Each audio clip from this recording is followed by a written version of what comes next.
Mom screamed to get out and never come back. So I did. Weeks later, Dad asked why I'd stopped paying the mortgage. My reply shut them down completely. My name is Stephanie Carson, and at 32, I'd been secretly covering my parents' mortgage for 5 years. That is, until my mother's words, sharp as daggers, still echoed in my mind. You're ungrateful. Get out and never come back. And I did exactly what she asked. My career in financial consulting had given me the means to help my family, even while I maintained my own downtown apartment. I never expected a parade of gratitude, but I certainly didn't expect to be thrown out of the very house I was paying for. Before I tell you how everything unraveled that Sunday afternoon, let me take you back. I grew up in a modest 3-bedroom house in a perfectly average neighborhood in Riverside, a small suburb just outside Boston. My parents, Carol and Michael Carson, tried their best to provide for my younger brother, Ryan, and me, but money was always a tightrope walk. Mom worked as a receptionist at a local dentist's office, while Dad bounced between sales jobs, never quite finding his footing in any industry. Despite our financial limitations, education was a sacred cow in our household. I threw myself into my studies, partly because I genuinely loved learning, but also because I recognized early on that academic success was my golden ticket to a more stable future. High school was a blur of advanced placement classes, volunteer work, and part-time jobs. While my friends were chasing trends at the mall, I was tutoring underclassmen for extra cash that, more often than not, went towards household expenses my parents couldn't cover. My hard work bore fruit when I received a full scholarship to Boston University's School of Business. Those 4 years were transformative. For the first time, I was surrounded by people who shared my ambition and drive. I graduated summa cum laude with a degree in finance and quickly landed an entry-level position at Blackwood Consulting, a prestigious financial firm in downtown Boston. Just as my career was beginning to take flight, disaster struck at home. The economic downturn hit my father particularly hard. After being laid off from his latest sales position, he struggled to find new employment. At 54, with no specialized skills and an outdated resume, he faced rejection after rejection. Mom's income wasn't enough to keep them afloat, and they soon fell behind on their mortgage payments. I'll never forget the phone call from my tearful mother 7 years ago. "We're going to lose the house, Stephanie," she sobbed, her voice cracking. "The bank sent a final notice today." Without hesitation, I drained my modest savings account to bring their mortgage current. But I knew this was a temporary bandage at best. After careful consideration, I approached their bank and made an arrangement they rarely offer. I would take over the mortgage payments directly, but my parents' names would remain on the loan. The bank manager was skeptical, but agreed after reviewing my impeccable financial statements and credit history.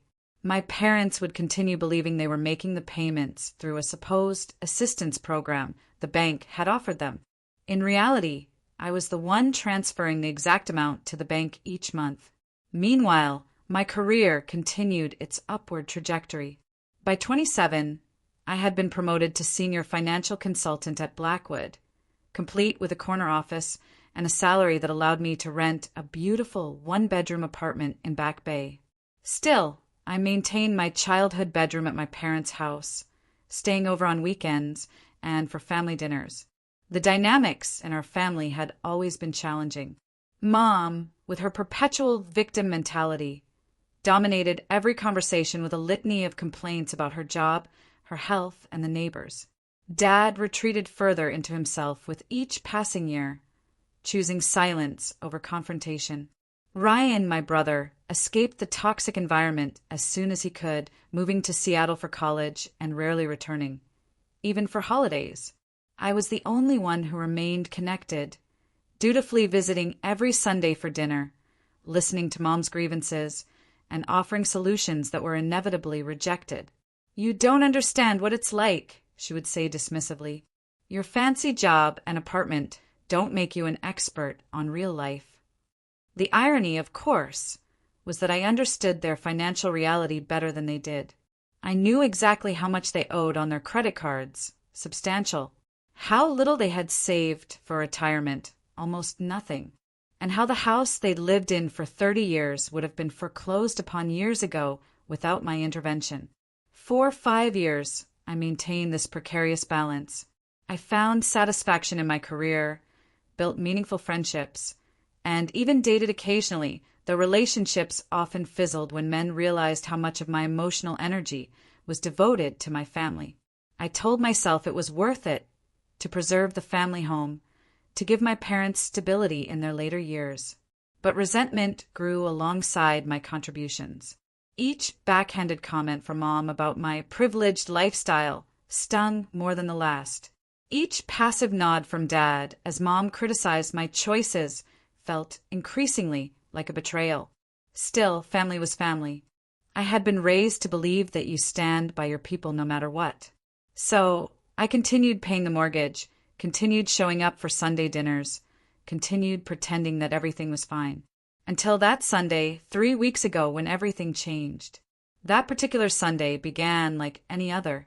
I arrived at my parents' house around 4 o'clock in the afternoon, grocery bags in hand. I always brought the ingredients for dinner, another unacknowledged contribution to the household. There she is, our big city girl. Mom called from the kitchen. I detected the familiar edge in her voice, the one that appeared whenever she referenced my life away from them. I was beginning to think you weren't coming. I told you I'd be here at 4 o'clock, Mom, I said, setting the bags on the counter and kissing her cheek. It's exactly 4 o'clock now. Well, some of us have been up since dawn, she replied, taking the groceries and inspecting them with a critical eye. Must be nice to sleep in on weekends. I bit back a retort about having worked until midnight the night before, finishing a presentation for a major client. It wouldn't have made a difference. In Mom's world, my work wasn't real work, not like hers. Dad sat in his recliner in the living room, eyes fixed on a baseball game. Hey, kiddo, he said without looking up. That was Dad, physically present but emotionally distant. I'd long ago stopped expecting him to stand up for me when Mom's comments turned acidic. What made this Sunday different was the unexpected presence of my Aunt Patricia, Mom's younger sister. Aunt Patricia lived in New Hampshire and rarely visited. Unlike my mother, she had built a successful career in real estate and traveled extensively. Mom resented her sister's success almost as much as she resented mine. Stephanie, look at you. More beautiful every time I see you. Aunt Patricia embraced me warmly. Your mom's been telling me about your fancy job. Senior consultant already. Your parents must be bursting with pride. I caught Mom's grimace before she turned back to the stove. Dad remained focused on the television. Thanks, Aunt Patricia. It's good to see you, I said, helping her set the table. As we prepared dinner, Aunt Patricia chatted about her recent trip to Spain, her new condo, and her daughter's college graduation. Mom grew increasingly quiet, her movements becoming sharp and agitated. The tension in the room was palpable by the time we sat down to eat. Halfway through the meal, Aunt Patricia innocently brought up the topic that would detonate our family. Carol, I meant to ask, did you ever work things out with your mortgage? I remember you were worried about foreclosure a few years back. I froze, fork suspended midair. What are you talking about? Mom frowned. We had some trouble when Michael lost his job, but the bank worked with us. We're fine now. Aunt Patricia looked confused. Oh, she paused, glancing at me, suddenly uncertain. Stephanie mentioned helping you out with that when we had lunch last year. The silence that followed was deafening. I could feel the blood draining from my face as Mom's eyes narrowed, darting between her sister and me. Stephanie did what? Mom's voice was dangerously quiet. Aunt Patricia, realizing her mistake, backpedaled. I might be misremembering. It was just, no, Mom interrupted, eyes fixed on me now. I want to hear what my daughter has been saying behind our backs. I set down my fork, heart racing. I wasn't saying anything behind your backs, Mom. I just You just what? She demanded. Been interfering in our financial business, telling people we can't manage our own affairs. Dad finally looked up from his plate.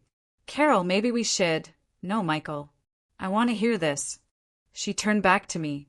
Well, I took a deep breath. After 5 years of secrecy, maybe it was time for the truth. When Dad lost his job, you were 3 months behind on the mortgage. The bank was starting foreclosure proceedings.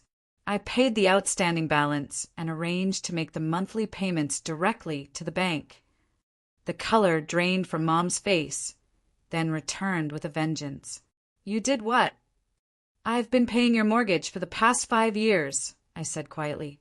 I wanted to help, and I knew you wouldn't accept it if I offered directly. So you went behind our backs, made us look like charity cases? Mom's voice rose with each question. No one knows except the bank, me, and apparently Aunt Patricia, I said. It wasn't about charity. It was about keeping the family home. The family home.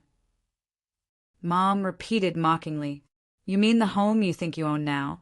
Is that why you're always offering suggestions about repairs and renovations? Because you think this is your house. Carol. Dad interjected. Stephanie was just trying to help.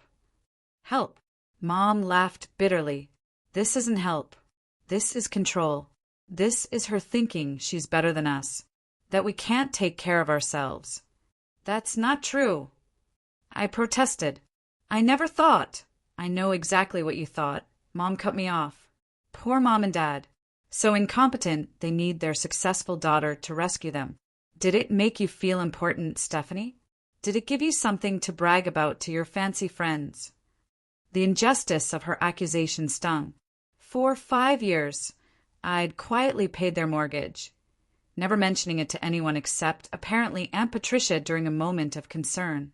I'd sacrificed my own financial goals, delayed buying my own home, limited my social life, all to ensure my parents' stability. I wasn't bragging, I said, struggling to keep my voice steady. I was worried about you losing your home. I had the means to help, so I did. Without asking, without telling us. Mom's voice grew louder, making decisions about our lives like we're children. I tried to talk to you about your finances before, I reminded her. Every time I brought it up, you shut me down, said it wasn't my business. It wasn't. It still isn't. Mom stood now, hands planted on the table. We're adults, Stephanie. We don't need our child managing our lives. Dad remained silent, staring at his plate. Aunt Patricia looked like she wanted to disappear. Apparently you did need help, I said, my own anger finally surfacing. The bank was weeks away from taking this house. Everything you've worked for would have been gone. So that gives you the right to go behind our backs? To lie to us for years? Mom's face contorted with rage. Who do you think you are? I'm your daughter, I said, standing to face her. I'm the one who's been keeping a roof over your head while you criticize my life choices and dismiss my career as some sort of glorified hobby. The words hung in the air between us. Years of unspoken resentment finally finding voice. Mom's face transformed from red to purple, her hands trembling as she pointed at me across the dinner table. You're ungrateful. Get out and never come back. The room fell silent. Even the background noise of the baseball game seemed to fade away. I stood frozen, the words hitting me like physical blows. Despite the tension that had always existed between us, despite the criticism and passive aggression, she had never explicitly kicked me out before. Carol, Dad began weakly, but Mom wasn't finished. All these years we've supported you, encouraged you, given you everything, and this is how you repay us? By going behind our backs, by making us look like charity cases.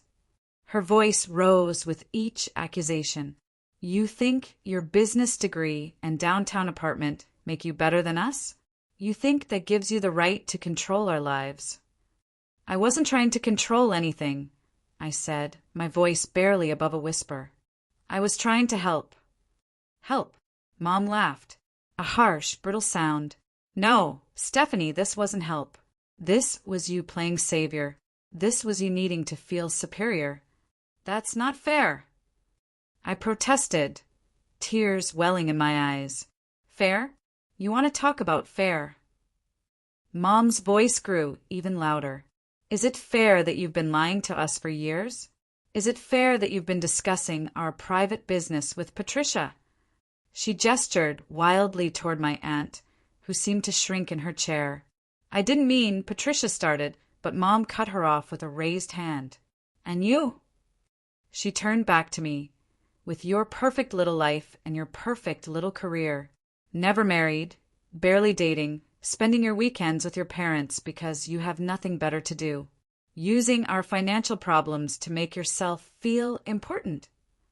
Each word was a dagger precisely aimed at my deepest insecurities. I looked to Dad, silently pleading for intervention, but he remained quiet, eyes fixed on his plate. His silence felt like a betrayal worse than Mom's words. I think you should leave, Mom said, her voice suddenly cold and controlled. And don't bother coming back next Sunday or any Sunday. Since you seem to think this is your house, let me make it clear. It's not. It's our home, and you're no longer welcome in it. The finality in her tone made my stomach drop. I stood there, tears now flowing freely down my cheeks, unable to form a response. Carol, that's enough, Dad finally said, but it was too little, too late. Fine, I whispered, grabbing my purse from the back of my chair. If that's what you want, I'll go.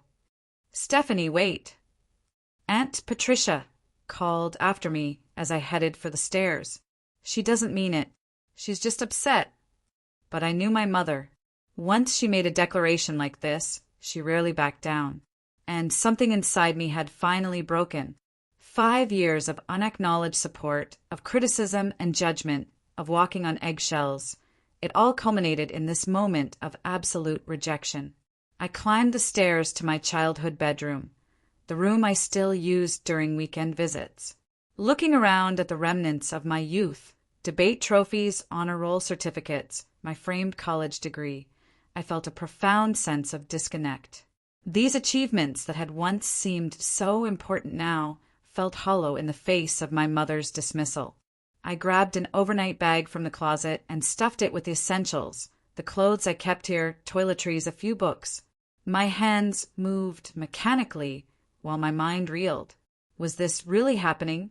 Was I really being thrown out of the house I had financially supported for years?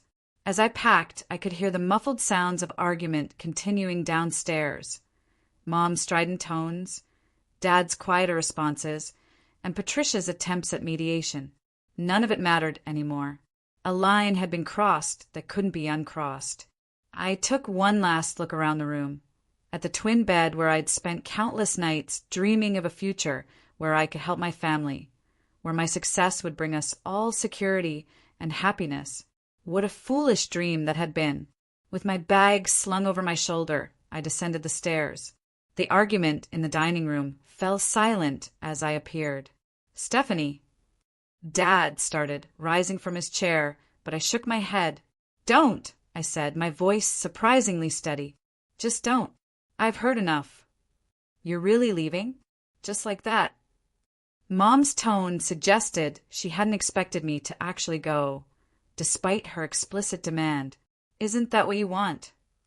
I asked. For me to get out and never come back? Those were your exact words. Mom crossed her arms, a gesture of defiance I'd seen countless times throughout my childhood. If you walk out that door, don't expect things to go back to normal the next time you decide to grace us with your presence. I looked at her, really looked at her, perhaps for the first time, seeing her not as my mother, but as a person, flawed, insecure, and ultimately unable to accept help without perceiving it as criticism. Goodbye, Mom, I said simply. Dad, Aunt Patricia, I'm sorry about dinner. I walked out the front door without looking back, the sound of it closing behind me strangely final. In my car, I sat for several minutes, hands gripping the steering wheel, tears blurring my vision.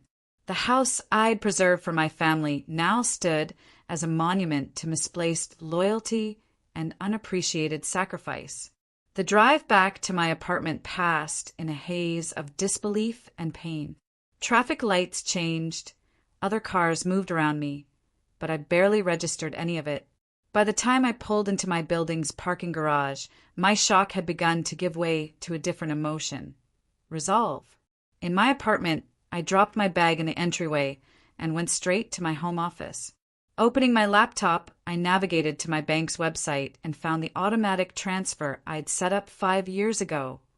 $1,875 on the first of every month to my parents' mortgage company.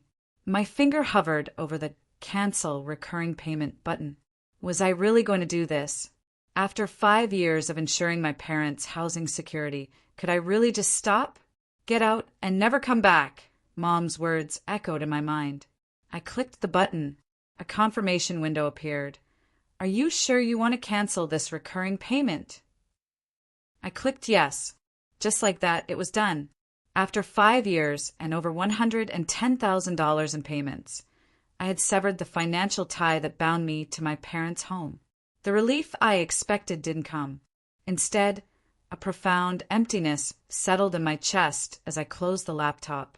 That night, I removed myself from the family group chat, unfriended both parents on social media, and turned off my phone. Whatever came next, I needed space to process the seismic shift in my family dynamic. As I finally fell into a restless sleep, one thought provided a small measure of comfort. For the first time in my adult life, I was completely untethered from my parents' financial problems. Whatever happened to them now was not my responsibility. The freedom felt both terrifying and exhilarating. The first week after the confrontation passed in a blur of emotional extremes. During the day, I threw myself into work with an intensity that surprised even my most ambitious colleagues. Nights were different. Alone in my apartment, doubts crept in. Had I overreacted? Should I have tried harder to explain? Was cutting off the mortgage payments too drastic? My phone remained off for the first 3 days. When I finally powered it back on, there were no messages from either parent. The silence hurt more than I expected. Despite everything, some childish part of me had hoped they would reach out, apologize, acknowledge their mistake. On day 4, my best friend, Kimberly, staged what she called an intervention at my apartment, arriving unannounced with takeout and wine. "You look terrible," she announced as I opened the door. "Thanks. Come right in," I replied dryly, stepping aside to let her pass. Kimberly was one of the few people who knew about my financial support of my parents. She'd been advising me to stop for years, calling it a toxic arrangement that enabled my mother's emotional manipulation. "So, you finally did it," she said, unpacking containers of Thai food on my kitchen counter. "You finally stood up to Carol the Terrible." Despite everything, I felt a flare of defensiveness. "Don't call her that." Kimberly raised an eyebrow. "The woman kicks you out of the house you've been paying for, and you're still defending her." "She's still my mother," I said quietly. "And that's exactly the problem." Kimberly handed me a glass of wine. "Your mother knows exactly how to push your buttons because she installed them. You need perspective, Steph. What would you tell a client who was in your situation?" She had a point. As a financial consultant, I'd advised numerous clients to disentangle their finances from family members who took advantage. Why had I been unable to follow my own professional advice? That night, after Kimberly left, I did something I'd been avoiding. I called my brother Ryan in Seattle. "About time," he said when I told him what had happened. "I've been telling you for years that they're emotional vampires, especially Mom." "They're not that bad," I said automatically. "Stephanie, she threw you out of the house you've been paying for because you had the audacity to help them. In what universe is that not that bad?" When he put it that way, it was hard to argue.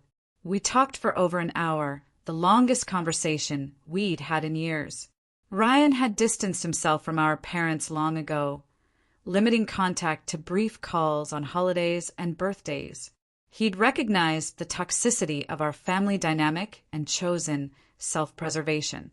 I'd chosen sacrifice. Now, we were comparing notes on how those choices had shaped our lives. "You should come visit," he suggested before we hung up.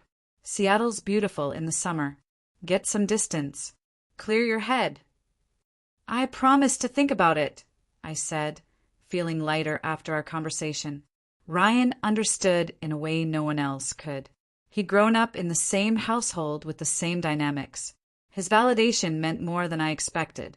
The 2-week mark arrived, the day when the first mortgage payment would have been due since I canceled the automatic transfer. I found myself checking my phone more frequently, half expecting frantic calls from my parents. Nothing came. On day 16, the first text from Dad appeared. "How's work going?" "Mom made pot roast yesterday." The casual tone, as if nothing had happened, was so typical of my father that I almost laughed. His lifelong strategy of ignoring conflict was on full display. I didn't respond. 3 days later, another text. "Having trouble with the online banking.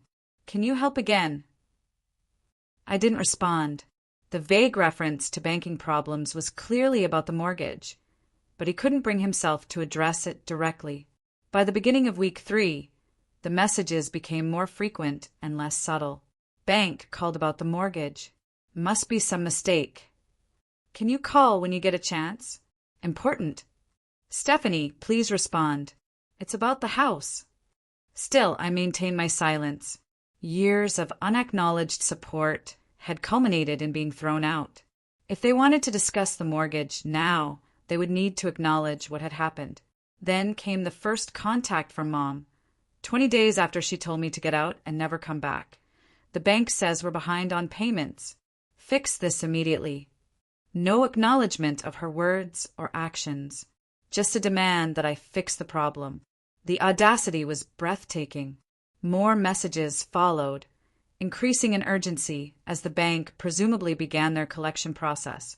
We received a late notice from the bank. They're threatening additional fees. "I don't know what game you're playing, but it needs to stop. Call me. Please call." Mom's very upset about the bank letters. The old Stephanie would have caved by now, called the bank, and made arrangements to bring the mortgage current. But something fundamental had shifted inside me during those 3 weeks of separation. I'd started therapy at Kimberly's insistence with a counselor who specialized in family dynamics. Dr. Matthews had introduced me to concepts like emotional blackmail and financial enabling that put my relationship with my parents in a harsh but clarifying light. 25 days after the confrontation, the message I'd been both dreading and expecting arrived from Dad. "Bank called. They've started foreclosure proceedings. We need to talk." I stared at my phone, heart pounding. This was the moment of truth. The house I'd grown up in, the home I'd secretly preserved for years, was now at risk. And for the first time, I recognized a simple truth. It wasn't my responsibility to save it. That evening, my doorman called up to announce a visitor. "Michael Carson is here to see you, Miss Carson. Should I send him up?" Dad had never visited my apartment before. In the 5 years I'd lived there, neither of my parents had shown any interest in seeing my home. "I'll come down," I told doorman, not ready to welcome Dad into my personal space. In the lobby, Dad looked smaller somehow, his shoulders hunched, his expression anxious. When he saw me, relief washed over his face. "Stephanie, thank God. You haven't been answering our calls or texts. We've been worried sick." The concern might have touched me once. Now I recognized it for what it was. Concern about the foreclosure, not about me. "Hi, Dad," I said, keeping my voice neutral. "Why are you here?" He glanced around the lobby, clearly uncomfortable having this conversation in a semi-public space. "Can we talk somewhere private?" "We can sit over there," I said, gesturing to a small seating area in the corner of the lobby. It was empty, offering minimal privacy, without the intimacy of my apartment. As we sat down, I noticed how tired Dad looked. The past 3 weeks had clearly taken a toll on him. For a moment, guilt tugged at my heart, but I pushed it away. I hadn't created this situation. I had simply stopped enabling it. Stephanie, he began, his voice low and urgent. Why did you stop paying the mortgage? The directness of Dad's question caught me off guard. After years of avoiding difficult conversations, years of dancing around the truth, he had finally asked something straightforward. It was almost refreshing. Why do you think, Dad? I asked, maintaining eye contact. He shifted uncomfortably in his seat. Is this about what your mother said? You know how she gets. She didn't mean it. Which part didn't she mean? I asked. The part where she called me ungrateful, or the part where she told me to get out and never come back? Dad winced. She was upset. You know how she is when she feels attacked. I wasn't attacking her, I said, keeping my voice calm and measured despite the emotions churning inside me. I was explaining that I've been paying your mortgage for 5 years. That's not an attack, it's a fact. But stopping the payments without warning. He trailed off, running a hand through his thinning hair. The bank says they're starting foreclosure proceedings. We can't afford the payments on our own. Stephanie, you know that. And there it was, the admission I'd been waiting for. They had known all along that they couldn't afford their house. They had been relying on my secret support, even while criticizing my life choices and dismissing my achievements. I'm aware, I said. I've been aware for 5 years. That's why I started making the payments in the first place. Then why stop now? There was genuine confusion in his voice, as if he couldn't comprehend why his daughter would suddenly refuse to continue supporting them after being thrown out of their house. Mom told me to get out and never come back, I said simply. I'm respecting her wishes. She didn't mean, yes, she did. I interrupted, suddenly tired of excuses. In that moment, she absolutely meant it. And not once in the 3 weeks since has she called to apologize or even acknowledge what happened. Not once has she thanked me for the 5 years of support I've provided. Instead, she sent a text demanding that I fix the mortgage problem as if it's my responsibility to maintain a house I'm no longer welcome in. Dad fell silent, his eyes dropping to his hands. For the first time, I wondered if he was actually hearing me. Dad, do you realize what you're asking? You want me to continue paying for a house that I've been explicitly told I'm not welcome in. How does that make sense? She was just angry, he mumbled. But the defense sounded weak, even to him. And I'm hurt, I countered. I've spent years supporting you both emotionally and financially. I've endured Mom's criticism, her backhanded comments about my career and life choices. I've watched you sit silently by while she belittled me. And when the truth finally came out about the mortgage, instead of gratitude, I got accusations and rejection. He looked up, and I saw something unexpected in his eyes, shame. We've relied on you too much, he admitted quietly. It wasn't fair. The simple acknowledgement, after years of silence and avoidance, hit me harder than I expected. My throat tightened, and I had to take a deep breath before responding. No, it wasn't, I agreed. It wasn't fair to expect me to subsidize your lifestyle while treating me like I was somehow less worthy of respect because of my success. I never thought, that's just it, Dad, I cut in gently. You never thought about it at all. You accepted the arrangement because it was convenient. You let Mom dictate the emotional tone of our family because confronting her was too difficult. You've been a passive observer in your own life, and you've allowed her to treat me terribly because standing up to her would disrupt your comfort. The harsh truth hung between us. Dad's shoulders slumped further, and for a moment I thought he might cry. When he spoke again, his voice was barely audible. You're right. I've failed you, Stephanie. As a father, I should have protected you, supported you. Instead, I let your mother's insecurities and jealousy dictate how we treated you. He looked up, meeting my eyes directly. I'm sorry, truly sorry. In all my years, I could count on one hand the number of times I'd heard my father apologize for anything. The sincerity in his voice was unmistakable, and despite everything, I felt a small crack in the wall I'd built around my heart. I appreciate that, I said carefully. But an apology from you isn't enough. Mom needs to acknowledge what happened and take responsibility for her words and actions. Dad nodded slowly. She's struggling, Stephanie. The bank letters, the threat of foreclosure. It's forcing her to confront some hard truths about our financial situation and how we've treated you. She's not in a good place. That's not my responsibility, I said more sharply than I intended. Softening my tone, I added, I can't keep setting myself on fire to keep you both warm. It's destroying me. I understand, Dad said.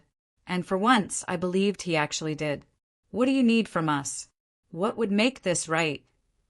The question surprised me.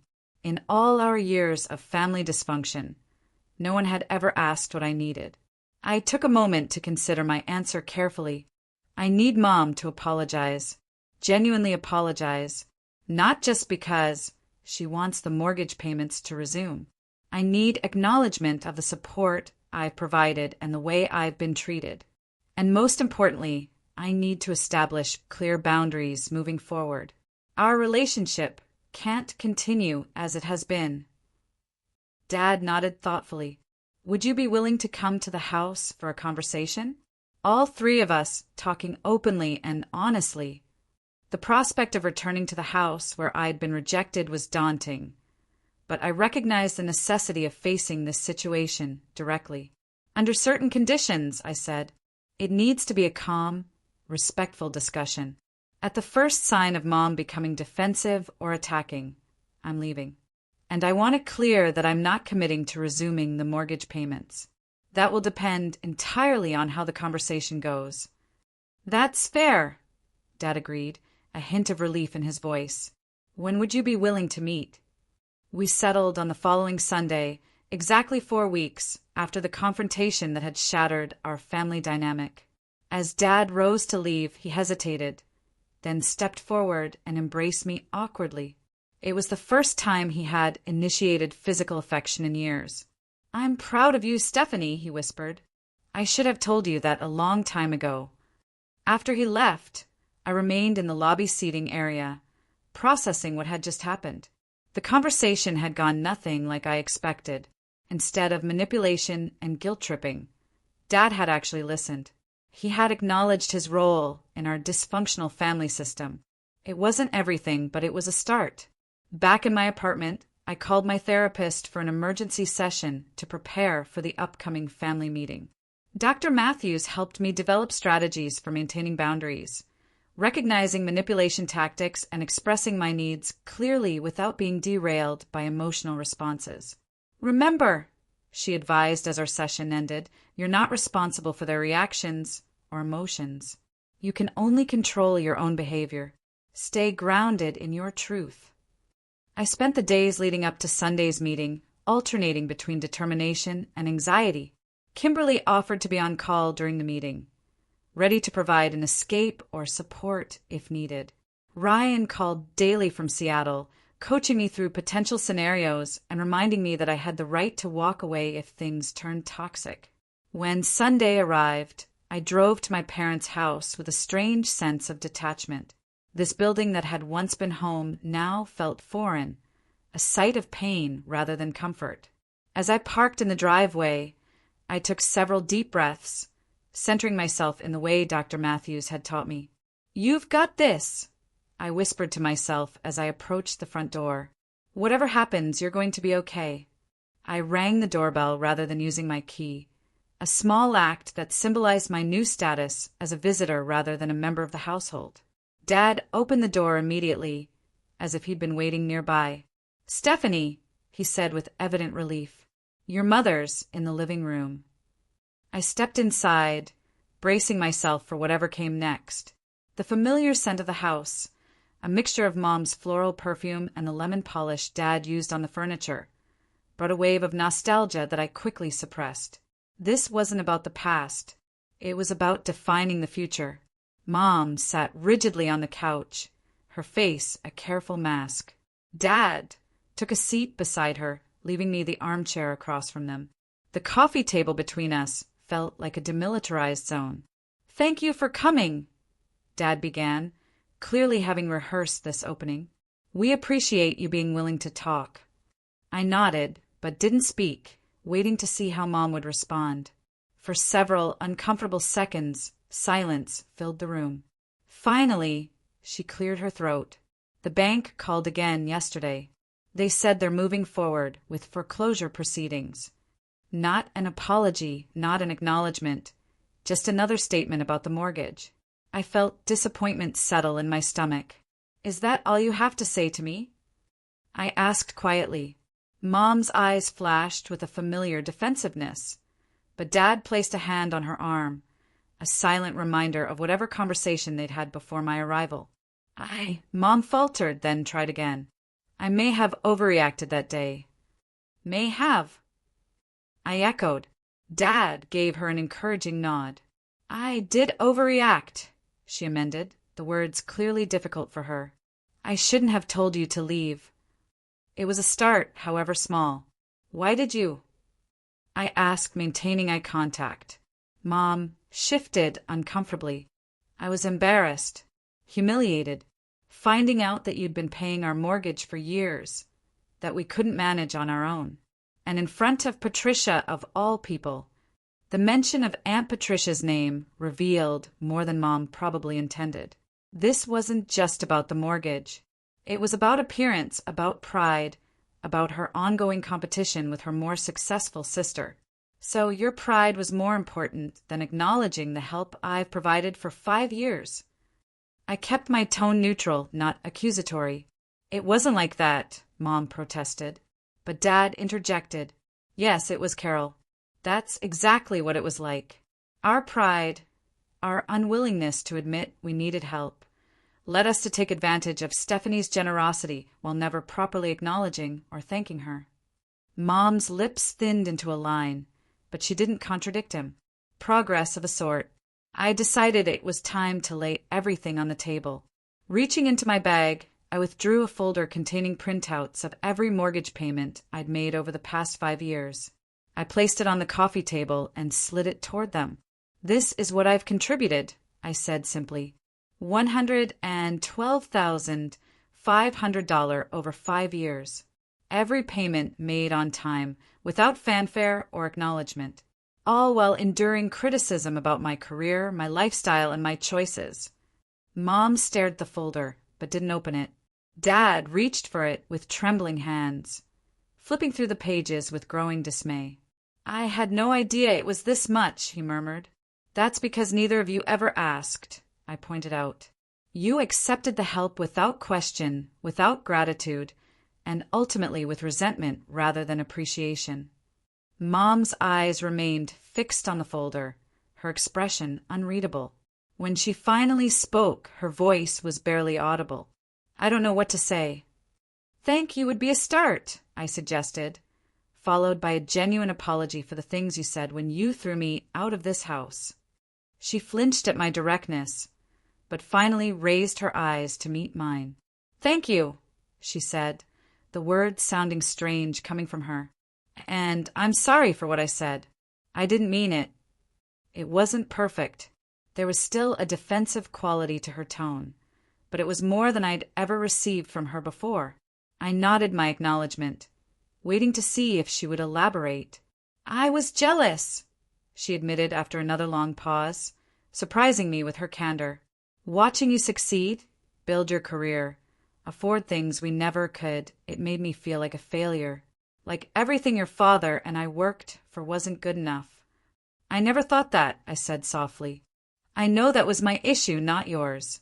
Mom's hands twisted in her lap. And then finding out you'd been paying the mortgage. It felt like charity, like pity.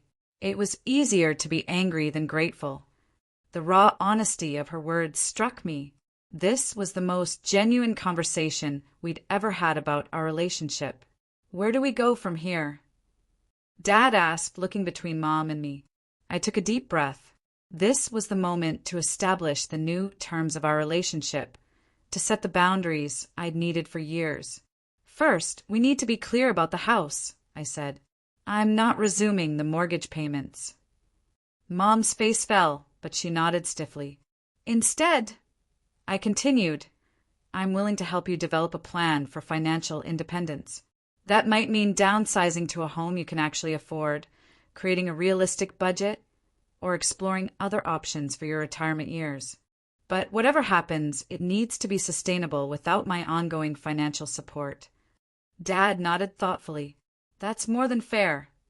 Second, our relationship needs to change, I said firmly. No more criticism of my career or lifestyle. No more passive-aggressive comments. No more expectations that I'll drop everything when you need something. I'm your daughter, not your personal bank or emotional punching bag. Mom flinched at my words, but didn't argue. And finally, I concluded, I need time and space to heal.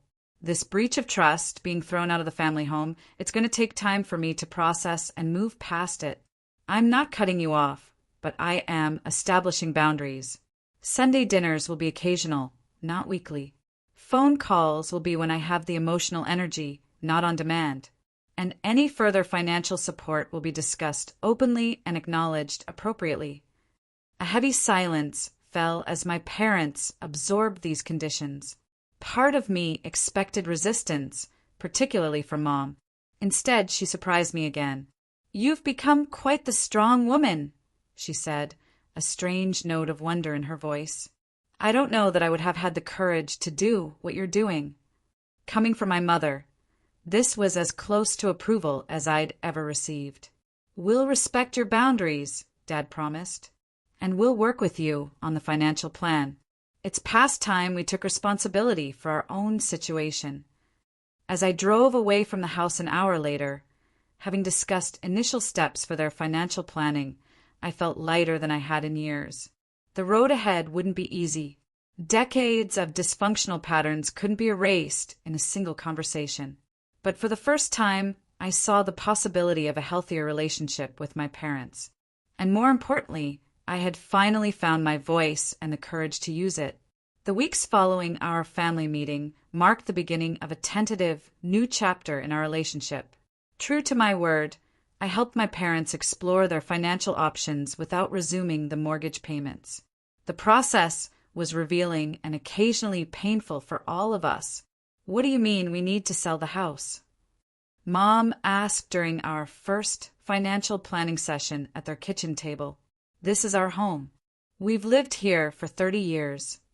The numbers don't lie, I explained gently, pointing to the spreadsheet I'd created.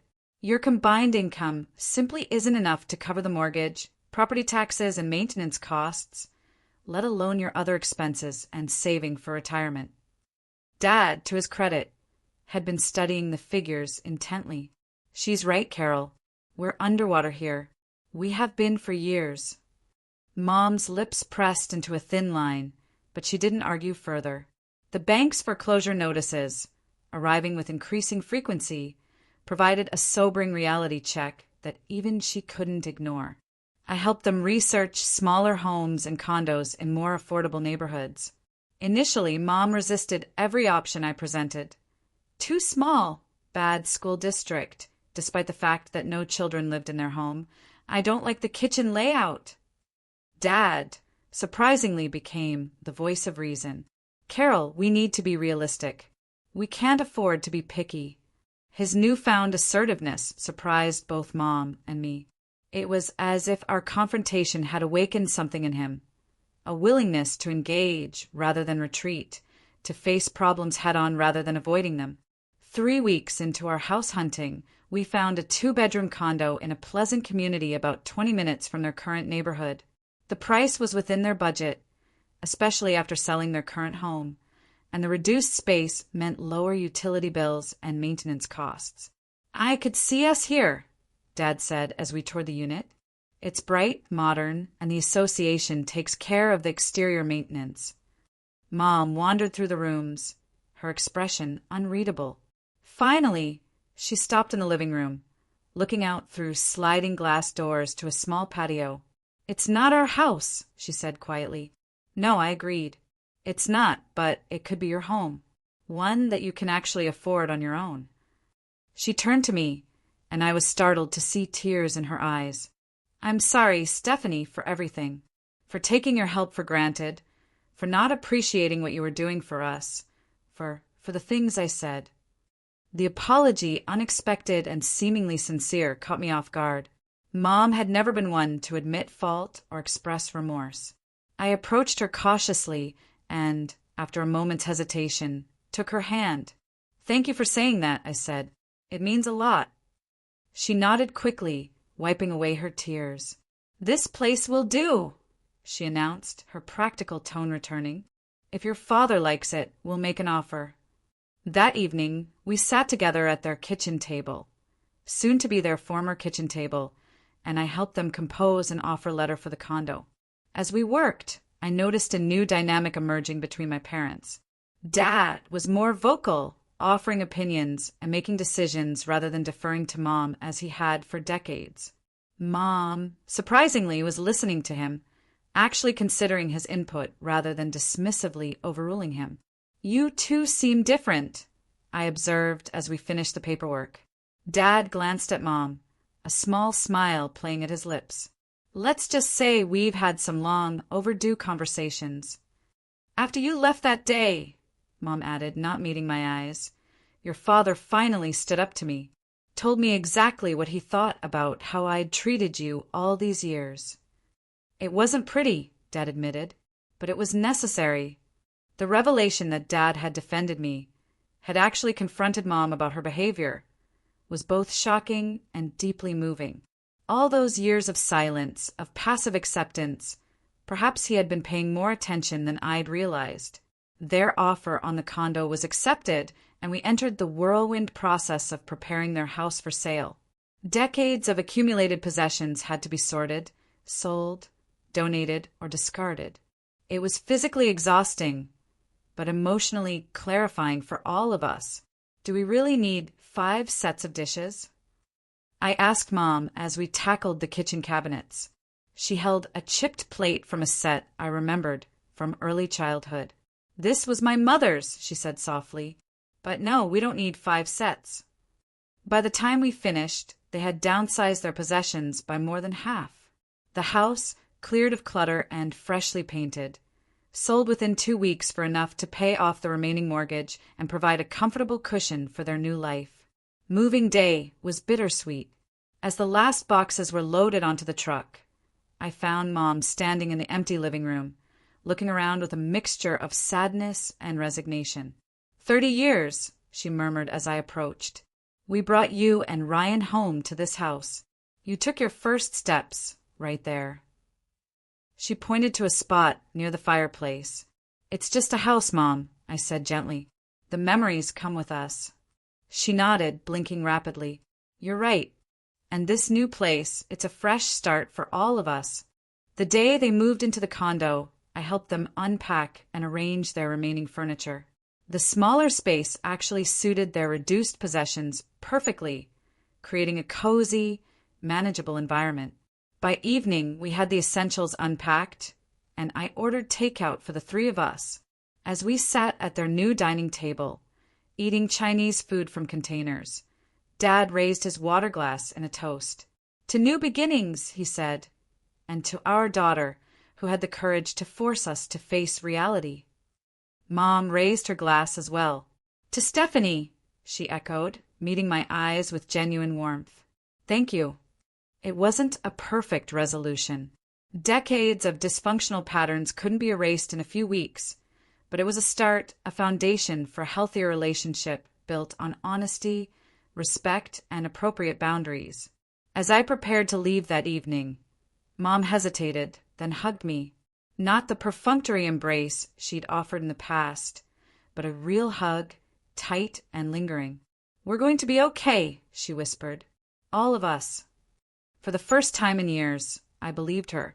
6 months have passed since that tumultuous Sunday dinner that changed everything. Looking back, it's hard to believe how much has shifted in such a relatively short time. The journey hasn't been easy or linear, but the transformation in my relationship with my parents has been profound. Mom and Dad have settled into their condo, creating a comfortable home that genuinely reflects their current life stage. The financial plan we developed together has given them stability and independence for the first time in years. They live within their means now, no longer relying on my secret support to maintain an unsustainable lifestyle. Dad has taken charge of their finances, meticulously tracking expenses and planning for their retirement.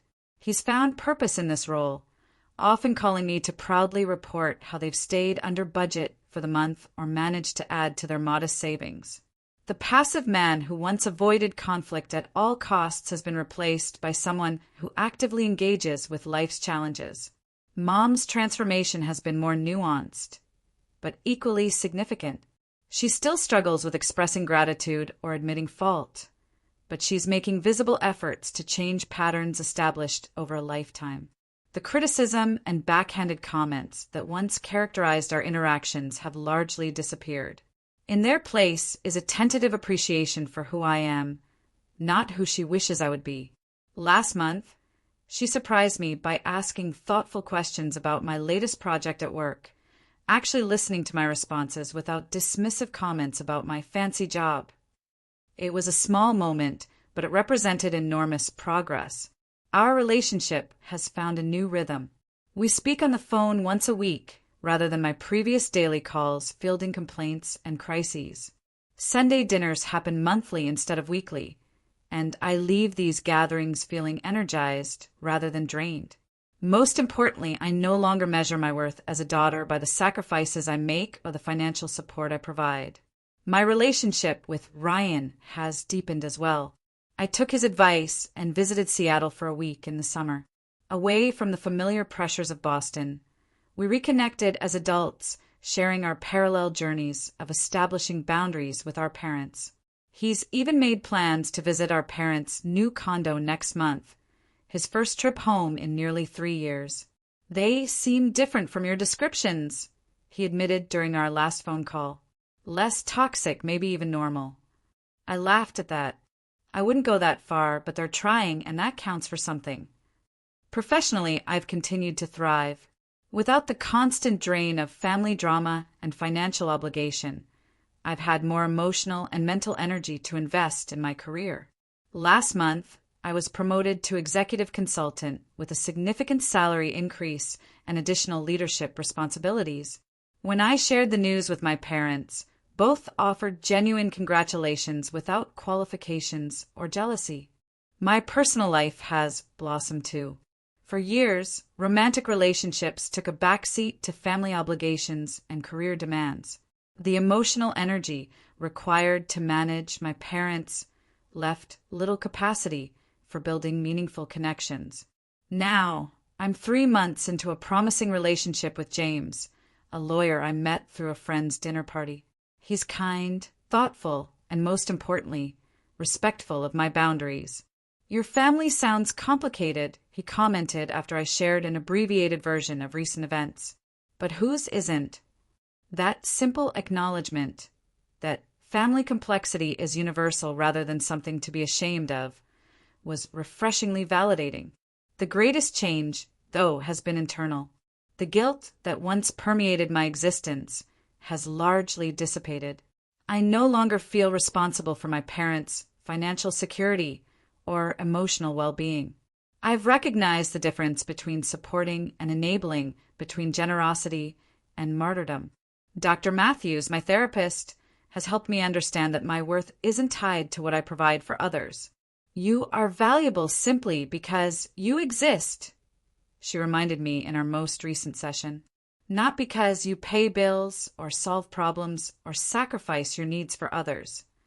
It's a simple concept, but one that's taken me 32 years to truly internalize. Looking back at that painful Sunday confrontation, I can now see it as the necessary catalyst for change. My mother's harsh words, "You're ungrateful. Get out and never come back," initially felt like rejection. In reality, they forced a long overdue reckoning with unhealthy family dynamics that had persisted for decades. Sometimes relationships need to break before they can be rebuilt on healthier foundations. The mortgage payments I secretly made for years enabled a dysfunctional system to continue. It wasn't until I stopped, until I respected my mother's words, literally, and removed myself from the equation, that genuine change became possible. The most valuable lesson I've learned through this journey is that true love includes boundaries. Sacrificing my own well-being to shield my parents from the consequences of their financial choices wasn't actually loving. It was codependent. Real love means wanting the best for others while also honoring your own needs and limitations. I still care deeply about my parents' welfare, but I now express the care in healthier ways, offering guidance rather than rescue, support rather than salvation. The result has been transformative for all of us. They've developed resilience and self-sufficiency they never knew they possessed, while I've discovered freedom from the crushing weight of inappropriate responsibility. If you're watching this and recognizing patterns from your own life, the constant sacrifices, the unacknowledged support, the emotional manipulation, please know that change is possible. Setting boundaries isn't selfish. It's necessary for healthy relationships. You deserve appreciation for your contributions. You deserve respect for your choices. Most importantly, you deserve relationships that energize rather than deplete you. Have you ever had to set difficult boundaries with family members? How did it change your relationship? Share your experiences in the comments below. Thanks for watching. Take care. Good luck.